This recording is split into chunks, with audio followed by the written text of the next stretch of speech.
देश न्यूज में आपका स्वागत है। मैं हूं आपके साथ धर्मिष्ठा और आप देख रहे हैं हमारा खास कार्यक्रम। सपा प्रमुख अखिलेश यादव ने सितंबर 2024 में सुल्तानपुर लूटकांड के आरोपी मंगेश यादव के एनकाउंटर पर एसटीएफ को स्पेशल ठाकुर फोर्स बोला था।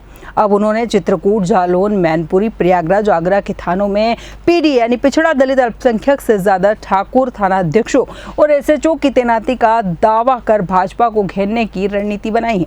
सपा मुखिया ने खुलकर ठाकुर वर्चस्व को निशाने पर लेना शुरू कर दिया है। इसके बहाने सपा भाजपा को दलित और ओबीसी विरोधी साबित करने में जुटी है। साथ ही सपा बसपा को भी कमजोर करने की रणनीति पर आगे बढ़ रही है। पहले फैजाबाद सामान्य सीट से जीते अवधेश प्रसाद का कद बढ़ाया। अब आगरा के सपा नेता और राज्यसभा सांसद रामजी लाल सुमन के राणा सांगा विवाद में मजबूती से साथ देकर दलित वोट बैंक में सेंध लगाने की कवायद में जुट गई है।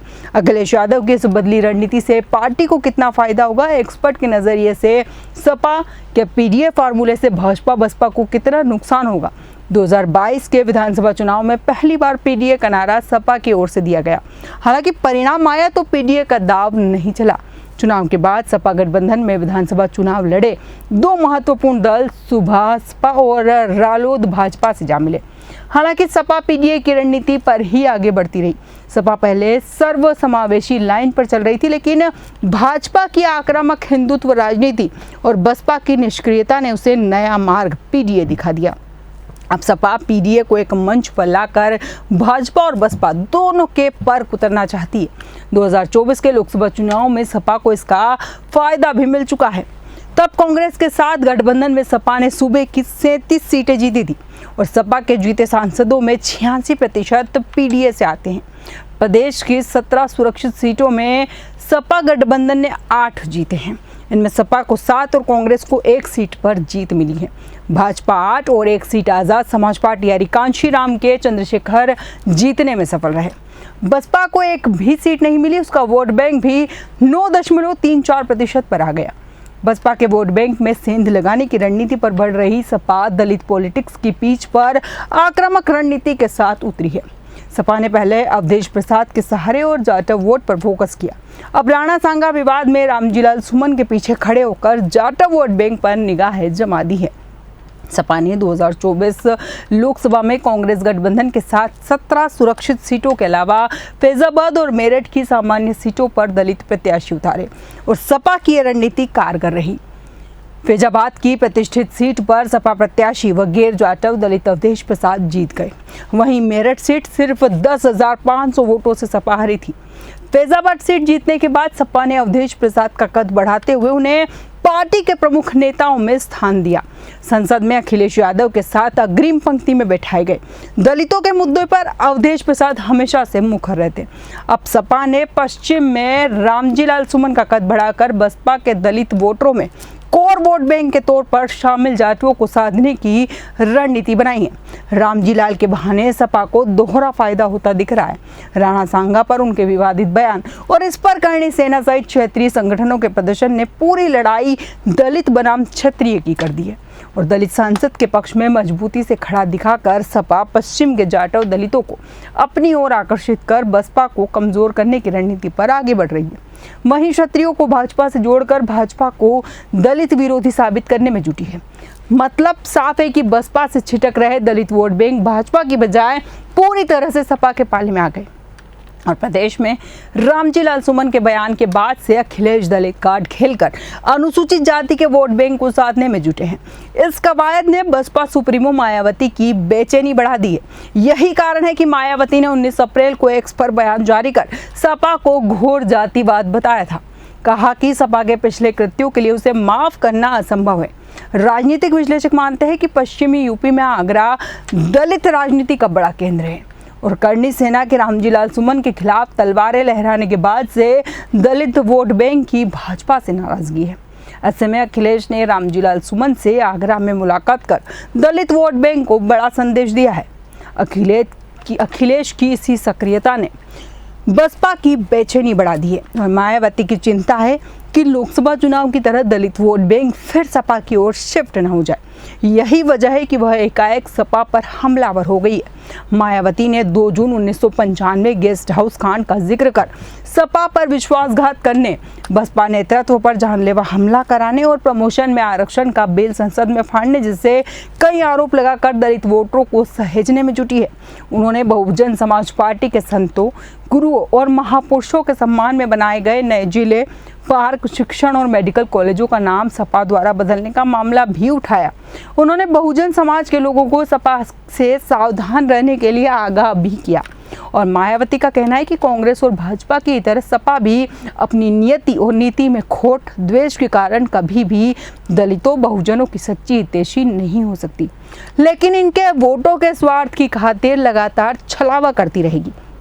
बीएसपी बहुजन समाज को शासक वर्ग बनाने को समर्पित और संघर्षरत है। सपा ने एक मुद्दा जिसे भाजपा ने उठाया था उसे पूरी तरह से पलट दिया। सपा के महाराष्ट्र के प्रदेश अध्यक्ष अबू आसिम आजमी के औरंगजेब पर दिए गए बयान के बाद भाजपा सपा पर हमलावर थी। मामला पूरी तरह से हिंदू मुस्लिम बहस में छिड़ा हुआ था। बहाना औरंगजेब का था और केंद्र में हिंदू मुस्लिम थे। राज्यसभा में सपा के सांसद रामजी लाल सुमन के राणा सांगा पर दिए गए विवादित बयान ने इस पूरी लड़ाई के मायने ही बदल दिए। रामजी लाल सुमन पर हमलावर करणी सेना और क्षत्रिय नेताओं के आक्रामक बयानों ने इस पूरी लड़ाई को दलित बनाम ठाकुर में बदल दिया। सपा ने इसे दलितों के स्वाभिमान से जोड़ दिया और रामजी लाल सुमन के पक्ष में मजबूती के साथ न खड़े हो गए, बल्कि पहले उन्होंने पार्टी के वरिष्ठ नेताओं राम गोपाल यादव और शिवपाल सिंह यादव को सुमन के घर भेजा और बाद में खुद अखिलेश भी उनके घर गए। सपा ने करणी सेना के बहाने सीधे मुख्यमंत्री पर निशाना साधना शुरू कर दिया। अखिलेश यादव करणी सेना को योगी सेना के रूप में बताने लगे और करणी सेना के नेताओं की ओर से दी गई खुली धमकी पर कार्रवाई न होने से उनके आरोपों को बल भी मिला। सपा के प्रवक्ता उदयवीर कहते हैं कि आगरा में जो शक्ति प्रदर्शन हुआ है उसे मुख्यमंत्री ने पड़ोसी प्रदेश के बड़े नेताओं की मदद लेकर कराया है, क्योंकि इसमें सारी व्यवस्थाएं सरकारी थी। प्रदर्शन की अनुमति के साथ प्रदर्शन में तलवारें और बंदूकें बिना पुलिस प्रशासन की छूट के कोई नहीं लहरा सकता था। आगरा, प्रयागराज सहित हाल के कई जिलों के दौरे पर अखिलेश यादव भाजपा को घेरने की अगली रणनीति के तहत ही उस पर ठाकुरवाद का खुलेआम आरोप लगाने में जुटे हैं। यही कारण है कि अखिलेश खुलेआम बयानों में कह रहे हैं कि भाजपा सरकार में अफसरशाही पर एक ही जाति का कब्जा है। थानों से लेकर कमिश्नर कार्यालय तक सिर्फ टी टाइटल वाले बैठे हैं। भाजपा को पीडीए की चिंता नहीं है, उनका इशारा टी मतलब ठाकुर से है। थानों में ठाकुर थाना अध्यक्षों के तैनाती को तूल देकर वो भाजपा को दलित और पिछड़ा विरोधी बताने में जुटे हैं। अगर सपा का ये नैरेटिव चल निकला तो भाजपा के सामने मुश्किल खड़ी हो सकती है और यूपी की सियासत में पिछड़ा और दलित पॉलिटिक्स पर क्षेत्रीय दलों का जोर रहा है। अन्य पिछड़ा वर्ग खासकर यादव और अल्पसंख्यक वोट बैंक सपा के साथ रहा तो दलित वोटर्स कांशीराम की बनाई बहुजन समाज पार्टी के साथ रहा। अब सूबे की सियासत का डायनामिक्स बदल रहा है। राजनीतिक विश्लेषक और वरिष्ठ पत्रकार कहते हैं कि अखिलेश यादव ने यह रणनीति जानबूझकर नहीं बनाई, इसे परिस्थितियों ने पैदा किया है। संसद में रामजी लाल सुमन के बयान के बाद जो प्रतिक्रिया सामने आई उससे उन्हें लगा कि इसका फायदा उठाया जा सकता है और उनका मकसद ठाकुरों पर हमला कर 21% दलितों को रिझाने का है। मायावती कमजोर है, इसलिए दलित वोटों को लेकर सपा, कांग्रेस और बीजेपी तीनों कोशिश कर रही हैं। पहले सपा कांग्रेस ने संविधान आरक्षण का मुद्दा उठाया। भाजपा के अंदर इसकी चिंता होनी चाहिए कि सुमन के मुद्दे को तूल देने से उसे नुकसान हो सकता है। आगरा में जिस तरह से नंगी तलवारें लहराई गई उससे फायदे का तो सवाल ही नहीं उठता, नुकसान जरूर हो सकता है। सपा अब बसपा का स्पेस हथियाने की कोशिश कर रही है और मायावती की एकमात्र कोशिश है कि उनका सजातीय वोट कहीं न जाए। उनकी पूरी सियासत इसी के इर्द गिर्द सिमट कर रह गई। मायावती को सपा का मजबूती से जवाब देना होगा, वरना पार्टी सिर्फ यादों में रह जाएगी। उत्तर प्रदेश में अब लड़ाई सिर्फ वोटों की नहीं, प्रतिनिधित्व की बनती जा रही है। अखिलेश इसी बदली रणनीति के बूते भाजपा के मजबूत गढ़ को हिलाने और बसपा की नींव को चैलेंज देने में जुटे हैं। सपा पीडीए वर्ग को एकजुट करने की रणनीति के तहत ही अवधेश प्रसाद, रामजी लाल सुमन और इंद्रजीत सरोज जैसे अपने दलित नेताओं को प्रमुखता दे रही है। मायावती की अगुवाई वाली बसपा के कोर वोटर दलित को साथ लाने के लिए सपा साल 2021 से प्रयोग कर रही है। प्रयोगों की ये श्रृंखला अब दो चेहरों अवधेश प्रसाद और रामजीलाल सुमन पर टिक गई है।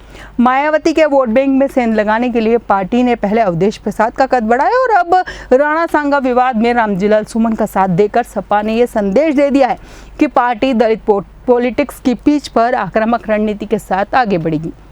सरकार को पीडीए नहीं चाहिए, पिछड़े, दलित और अल्पसंख्यकों को सिर्फ वोट बैंक की तरह इस्तेमाल किया जा रहा है।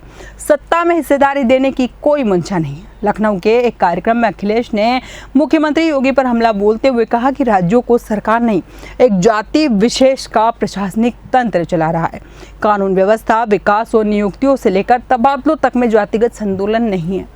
अखिलेश का ये नया हमला उसी राजनीतिक अभियान का हिस्सा माना जा रहा है जिससे संदेश देना चाह रहे हैं कि भाजपा सरकार में इन वर्गों को हाशिए पर धकेला जा रहा है। भाजपा नेताओं ने अखिलेश के आरोपों को राजनीतिक हताशा बताया है। उनका कहना है कि अखिलेश यादव हर बार पुलिस और प्रशासन को जाति के चश्मे से देखते हैं और भाजपा सरकार में कानून का राज चलता है, न कि जाति का। अब देखना दिलचस्प होगा कि ये जो नई रणनीति सपा प्रमुख अखिलेश यादव ने तैयार की है, इसका किसे नुकसान होता है और किसे फायदा। हमारे आज के खास कार्यक्रम में इतना ही। बने रहिए देश न्यूज़ के साथ।